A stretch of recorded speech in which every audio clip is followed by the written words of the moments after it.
you all to choose that song. Let me rephrase that. In the natural, I know. But in the spirit, I know. Exactly right. It's because it was what was needed today to the people of God. Now remember, I told you some time ago that a true song of worship is a testimony. Not about the beat, the tempo,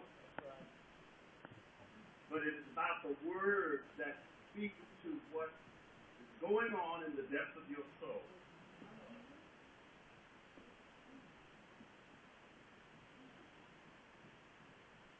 Looking at my topic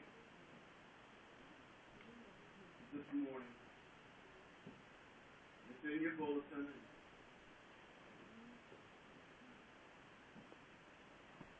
One of the things that I find is that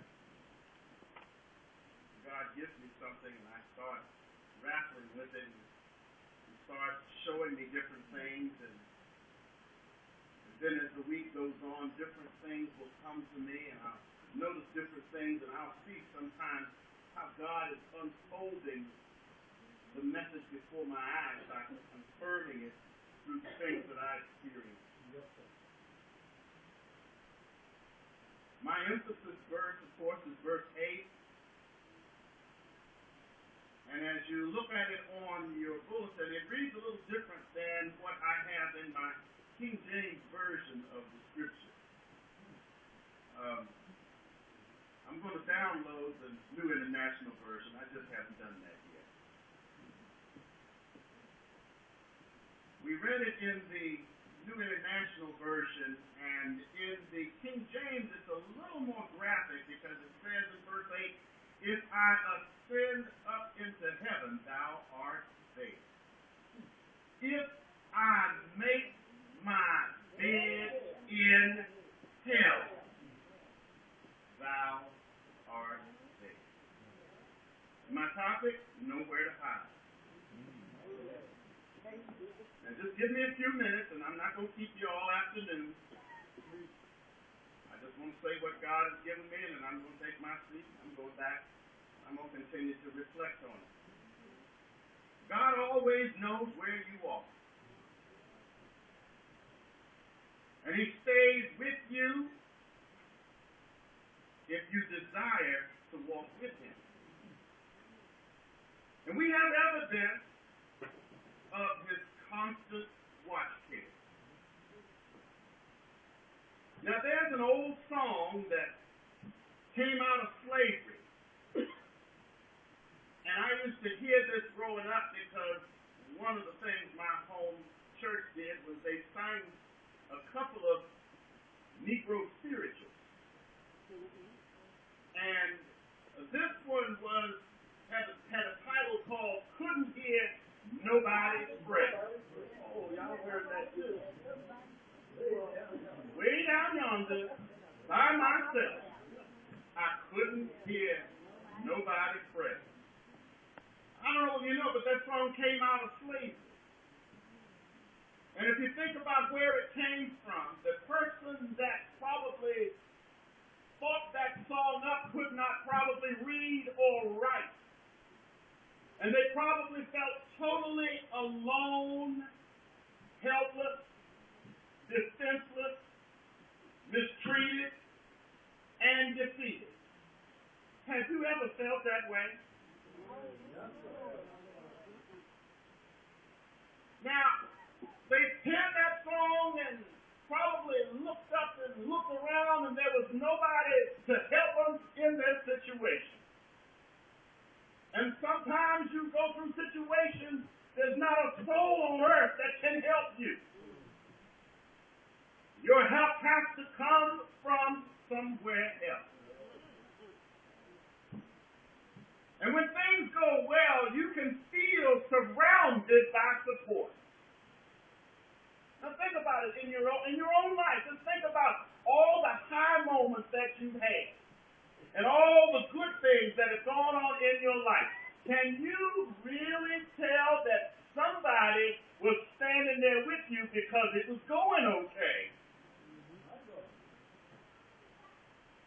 But I remember one time my father told me something that he learned from his father. And when I first started driving, and you know, you always want to have your buddies hang out with you. And one day I talked to my dad, just about a week or so after I got my driver's license, and I asked him for the keys to the car, and very straight face he said, "For what?" "Well, I want to get together with Skip and Franz and Gilbert and what y'all gonna do?" "Oh, we just gonna hang out." "No, it ain't happening." "Well, what's wrong? We just going to get something from McDonald's. We're going this place, we're going that place." He said, "You know," he said, "first of all, you just got your driver's license. Does anybody else in that group drive?" "No." "Well, let's get one thing straight. You're not going to be the taxi service for everybody in town. And usually when too many folks start hanging together like that, there's going to be some trouble somewhere." He says, "There's too many folks that look like you and got your pants and look like your buddies with their pants.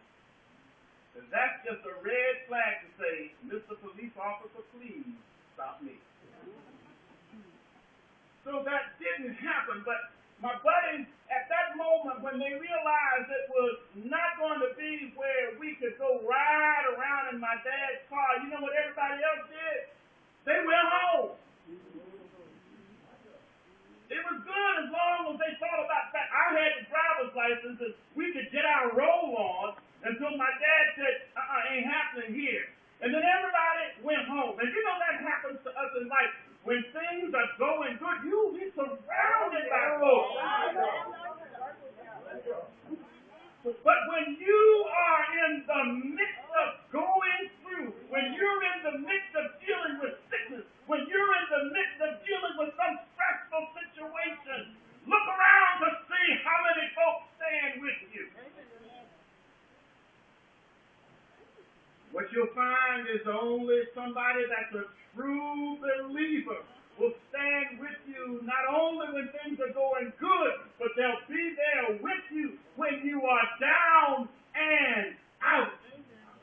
And will encourage you to hold on a little while longer. Because everything will be all right. But I want to tell you something, that even when times get rough, and you think you're by yourself, if you know the King of Kings and Lord of Lords, you are not alone. There was a song that used to be sung in the National Baptist hymnal that said, "No, never alone. He promised never to leave me, never to leave me alone." And I don't know about you, but I find that sometimes in my life, that comes back into my mind and into my spirit when you think that you're all by yourself. And you find out that when times get rough, He is right there. Now let me just skip down to look at the text for a little bit, and then I'm done. I've got 4 things I want to lift out, and I'm just going to get a little bit of evidence from some folks in the Scripture, and I'm going to call it a day. First of all, if we look at the text,